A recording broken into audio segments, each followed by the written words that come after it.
Hey guys, welcome back to the channel. Today is part 2 of our little mini series talking about carpal tunnel syndrome. Today I would like to talk a little bit about the anatomy. It's going to be a very simplified version, but just so that everybody has a good understanding of the anatomy of carpal tunnel syndrome and what's going on so that you can better understand the diagnosis. Okay, so to understand what carpal tunnel is, we need to know the anatomy of the wrist, and I thought what better opportunity to show off my amazing artistic skills than with a little visual demonstration. Of course, I am being extremely sarcastic. I am not an artist, and please don't judge this horrible drawing and take it for what it is, okay? So here we go. Our horrible little hands. We're looking at a right hand here, so palm side up. This is our thumb, our pinky, hand component, forearm component, and this little dotted line here indicates the wrist crease. Okay, so that's the little part where your wrist bends.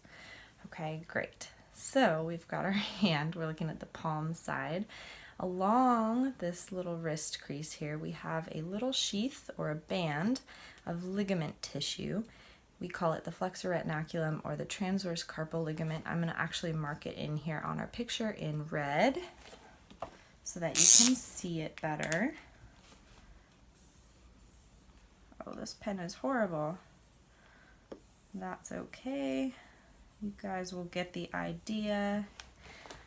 Okay, so you can kind of tell in red there, that's where our transverse carpal ligament is.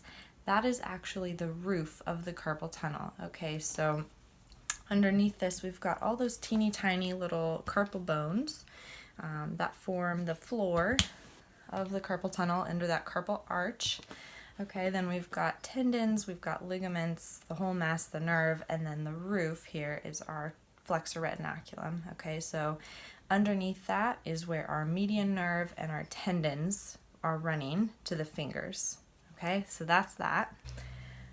All right, so just a reminder, this picture is not anatomically accurate.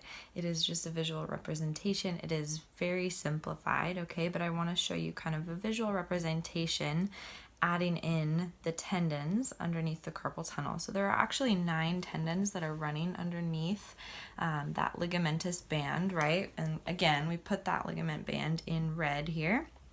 Okay, and so I've indicated for all you anatomy buffs, definitely not an accurate picture here, okay? But we've got our flexor pollicis longus here in purple, which is going to the thumb. We have in green, I hope you guys can see, the flexor digitorum superficialis, and again, I ended it kind of halfway up the fingers because we know that that tendon splits and ends just distal to the PIP joint. And then in blue here, we've got our flexor digitorum profundus, which goes all the way up to the tip of the fingers, okay? So you can see it's starting to get pretty crowded underneath that ligament. But there is one more structure that's really important for carpal tunnel syndrome that also runs underneath that ligament, and that is the median nerve, okay? So from just that very basic visual representation, you can tell that if there's any swelling, any additional inflammation, anything extra in that space where those 9 tendons and the median nerve is running, it's going to get really crowded in there really quickly, and the median nerve is just going to get choked out, basically. It's just really going to be compressed in the tunnel.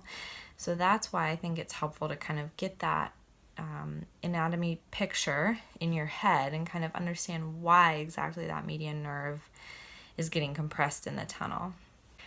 So that's everything that I wanted to talk about today. Again, very short video, very simplified anatomy, but hopefully this will be helpful in just getting that picture of what carpal tunnel syndrome really looks like and what it is, what body parts are involved, and what the basic anatomy of the wrist looks like. Please feel free to like this video and subscribe to the channel and keep following for hand therapy content. Thank you guys for watching.